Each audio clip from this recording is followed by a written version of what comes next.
അതിജീവിതക്കെതിരെ കൂടുതൽ രേഖകൾ കൈമാറി രാഹുൽ മാങ്കൂട്ടത്തിൽ. തിരുവനന്തപുരം ജില്ലാ കോടതിയിലാണ് സമർപ്പിച്ചത്. യുവതിയുമായുള്ള ഫോൺ സംഭാഷണങ്ങൾ ഉൾപ്പെടെയാണ് കൈമാറിയത്.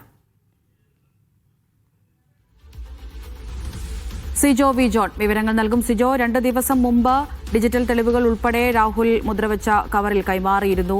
ഇപ്പോൾ എന്തൊക്കെ കാര്യങ്ങളാണ് വീണ്ടും നൽകിയിരിക്കുന്നത്? നാളെയല്ല, മറ്റന്നാള് ഈ രാഹുൽ മാങ്കുളത്തിന്റെ മുൻകൂർ ജാമ്യാപേക്ഷ പരിഗണിക്കാനിരിക്കെയാണ് ഇത്തരത്തിലൊരു നീക്കം.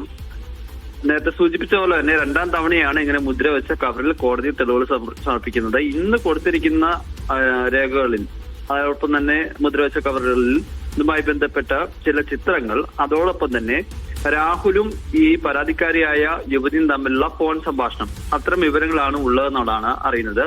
കഴിഞ്ഞ ദിവസവും ചില ഫോൺ സംഭാഷണങ്ങളൊക്കെ കൊടുക്കുകയും ചെയ്തിരുന്നു. അതിൽ നിന്നൊക്കെ അതിനുശേഷം രാഹുലുമായി ബന്ധപ്പെട്ട വൃത്തങ്ങൾ പറയുന്നത്, അല്ലെ അഭിഭാഷകരൊക്കെ സൂചിപ്പിക്കുകയും ചെയ്യുന്നത്, ഈ യുവതിയുടെ സമ്മതപ്രകാരമാണ് ഗർഭചിത്രം ചെയ്തത്, അത് രാഹുൽ നിർബന്ധിച്ചിട്ടല്ല എന്നുള്ളതാണ്. അതോടൊപ്പം തന്നെ ഈ യുവതി പറയുന്നത്, ഈ വിവാഹിത ആയതിനു ശേഷം 1 മാസത്തിന് ശേഷം അവരുടെ ഭർത്താവുമായി ബന്ധം പൂർണ്ണമായി അവസാനിപ്പിച്ചു എന്നുള്ളതാണ്.